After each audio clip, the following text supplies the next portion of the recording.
भारत और ब्रिटेन के बीच लंबे समय से चल रही व्यापार वार्ता आखिरकार सफल हो ही गई। दोनों देशों के बीच हुआ व्यापक आर्थिक एवं व्यापार समझौता यानी कि comprehensive economic and trade agreement अब आधिकारिक रूप से लागू हो चुका है। 15 जुलाई 2026 से इस समझौते के प्रभावी होने के साथ ही भारत और ब्रिटेन के आर्थिक संबंध एक नए दौर में प्रवेश कर चुके हैं। करीब 3.5 साल तक चली बातचीत और 14 दौर की विस्तृत चर्चाओं के बाद यह समझौता अंतिम रूप ले चुका है। इस डील से न केवल दोनों देशों के व्यापार को नई गति मिलेगी, बल्कि भारत के उपभोक्ताओं, उद्योगों, किसानों और निर्यातकों यानी कि एक्सपोर्टर्स को भी बड़ा लाभ होने की उम्मीद है। इस डील से न केवल दोनों देशों के व्यापार को नई गति मिलेगी, बल्कि भारत के उपभोक्ताओं, उद्योगों, किसानों और एक्सपोर्टर्स और इंपोर्टर्स को बड़ा लाभ मिलने की उम्मीद है। इस समझौते का सबसे बड़ा फायदा आम भारतीय उपभोक्ताओं को मिलेगा।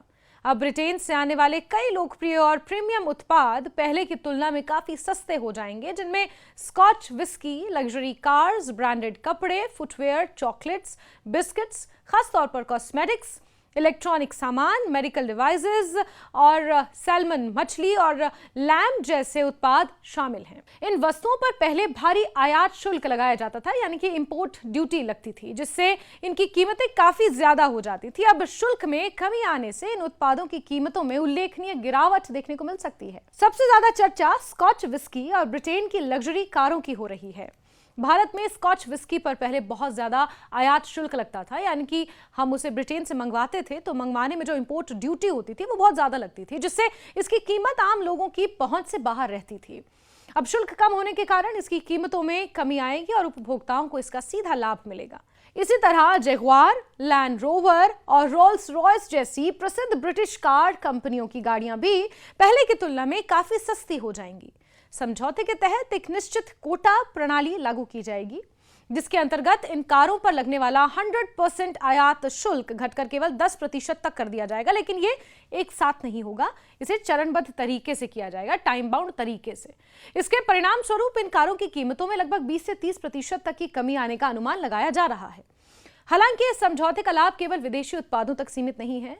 इसका सबसे बड़ा सकारात्मक प्रभाव भारत के घरेलू उद्योगों, विशेष रूप से सूक्ष्म, लघु और मध्यम उद्योगों पर पड़ेगा, यानी कि एमएसएमई सेक्टर पर भी इसका असर देखने को मिलेगा।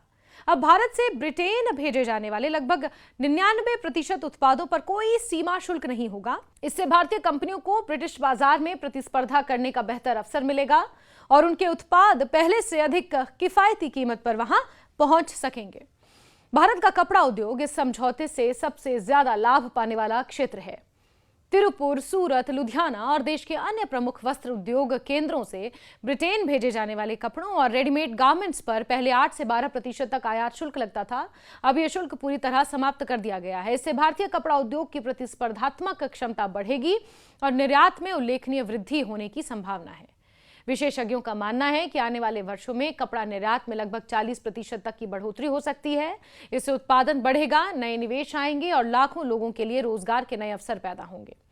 कपड़ा उद्योग के अलावा आभूषण, चमड़े के उत्पाद, इंजीनियरिंग उपकरण और ऑटोमोबाइल पार्ट्स बनाने वाले उद्योगों को भी इस समझौते का बड़ा लाभ मिलेगा। इन उत्पादों को अब ब्रिटेन के बाजार में टैक्स फ्री प्रवेश मिलेगा। इससे भारतीय निर्यातकों की लागत कम होगी और ब्रिटेन सहित अन्य अंतर्राष्ट्रीय बाजारों में अपनी प्रतिस्पर्धा और मजबूत करने का मौका मिलेगा।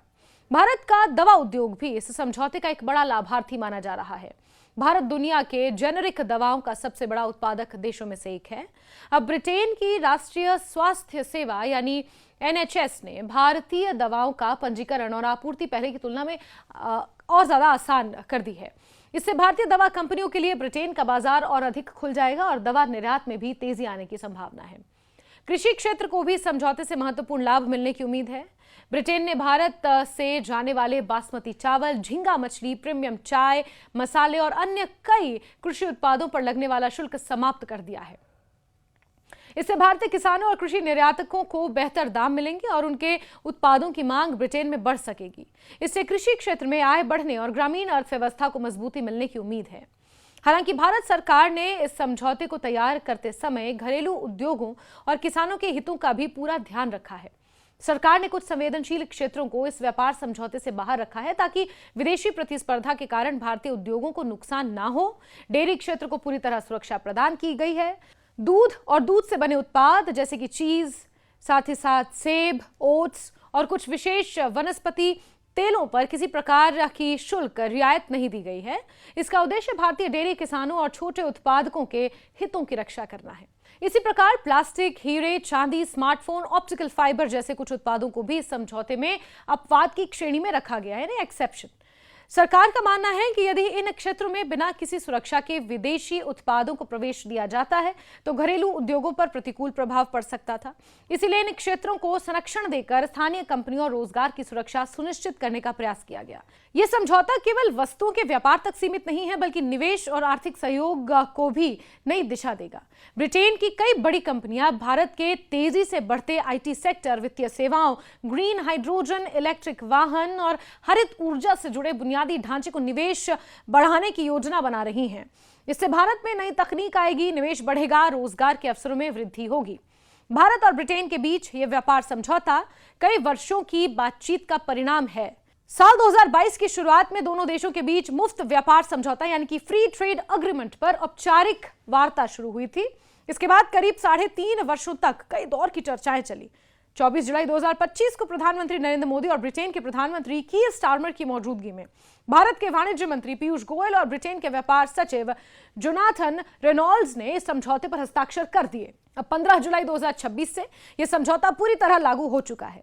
एक्सपर्ट्स का यह मानना है कि समझौते के लागू होने के बाद भारत और ब्रिटेन के बीच द्विपक्षीय व्यापार में हर वर्ष लगभग 15% की वृद्धि हो सकती है। यदि यह गति बनी रही तो साल 2030 तक ब्रिटेन को भारत का निर्यात लगभग 29 अरब अमेरिकी डॉलर तक पहुंच सकता है। यह भारत के वैश्विक व्यापार को बढ़ाने और 100 अरब डॉलर के निर्यात लक्ष्य को हासिल करने की दिशा में एक महत्वपूर्ण कदम माना जा रहा है।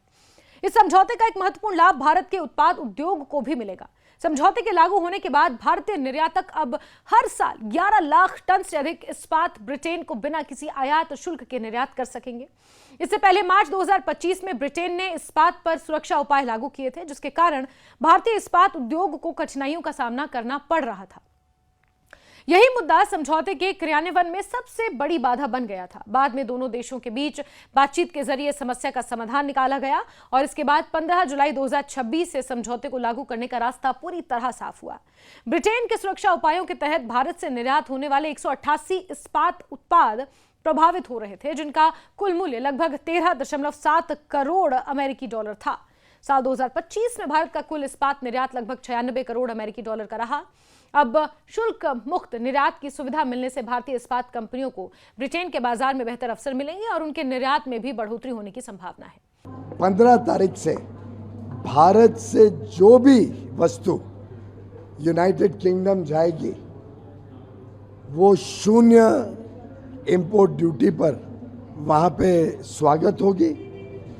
हम सब के लिए नए अवसर, अपार संभावनाएं लेके ये UK India free trade deal आया है। यह समझौता केवल व्यापार बढ़ाने का माध्यम नहीं है, बल्कि भारत और ब्रिटेन के बीच रणनीतिक साझेदारी को भी मजबूत करेगा। इससे दोनों देशों के बीच निवेश, तकनीक, नवाचार, रोजगार और आर्थिक सहयोग के नए अवसर खुलेंगे। भारतीय उद्योगों को अंतर्राष्ट्रीय बाजार में अपनी पहचान मजबूत करने का मौका मिलेगा। वहीं ब्रिटेन की कंपनियों को भी दुनिया की सबसे तेजी से बढ़ती अर्थव्यवस्था में से एक भारत में निवेश और कारोबार बढ़ाने का मौका मिलेगा। कुल मिलाकर भारत यूके मुफ्त व्यापार समझौता दोनों देशों के लिए एक ऐतिहासिक उपलब्धि माना जा रहा है। इससे भारतीय उपभोक्ताओं को कई विदेशी उत्पाद कम कीमत पर मिलेंगे। वहीं भारतीय उद्योगों, किसानों, निर्यातकों और एमएसएमई को वैश्विक बाजार में नई पहचान और बेहतर अवसर प्राप्त होंगे। सरकार का मानना है कि यह समझौता भारत की अर्थव्यवस्था को नई गति देगा, रोजगार बढ़ाएगा, विदेशी निवेश आकर्षित करेगा और आने वाले वर्षों में भारत को वैश्विक व्यापार का एक और मजबूत केंद्र बनाने में महत्वपूर्ण भूमिका अदा करेगा।